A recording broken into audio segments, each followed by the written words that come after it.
In this video, we're going to use synthetic division to divide two polynomials. So we're going to divide this larger polynomial, 3x to the fourth plus 3x to the third plus 7x squared minus 7, by this binomial x minus 1.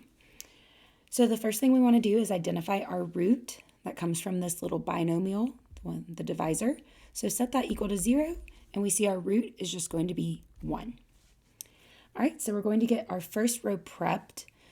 Okay, and we'll put our root in the box. And of course, you can sketch this out. I just have the diagram already prepped for us, make it easy.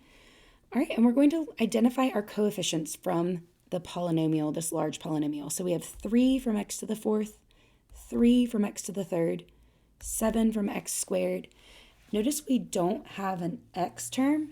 So if it helps you write out plus 0x, so you have that placeholder 0. That's what we mean by use zeros if needed.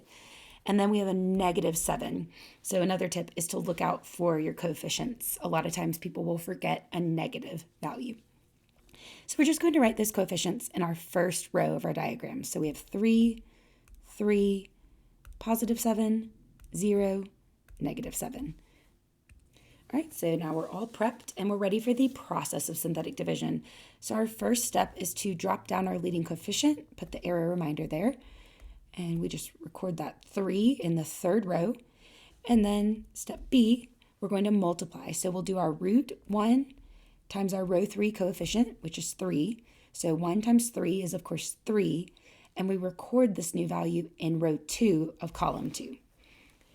All right, now we're going to do step C, add the values in the second column. So 3 plus 3 is 6, and record that in the third row. And now step D is to repeat steps B and C of number 2 until we reach the end of our diagram. And again, that's guided by our coefficients. So here we go, root 1 times our 6, that's 6, record in the third column, and then add that column, so 7 plus 6 is 13. All right, repeat again, 1 times 13, of course, is 13, record, add that new column, 0 plus 13 is 13, and multiply one more time. The root 1 times our 13 is 13.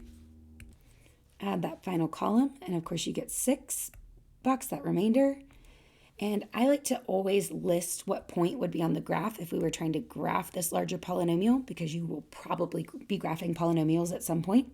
So the point on the graph is always just your root, so 1 as your x, and then your remainder will be your y.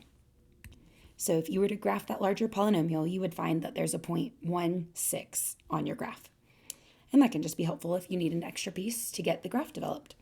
All right, so now why did we do this? What is our quotient or our answer? Okay, so we're going to use this third row to write our polynomial, our quotient. So we have our remainder 6. We'll write that over our divisor, over our x minus 1. And we're sort of working backward here. So working from the right, 13 will be our constant term.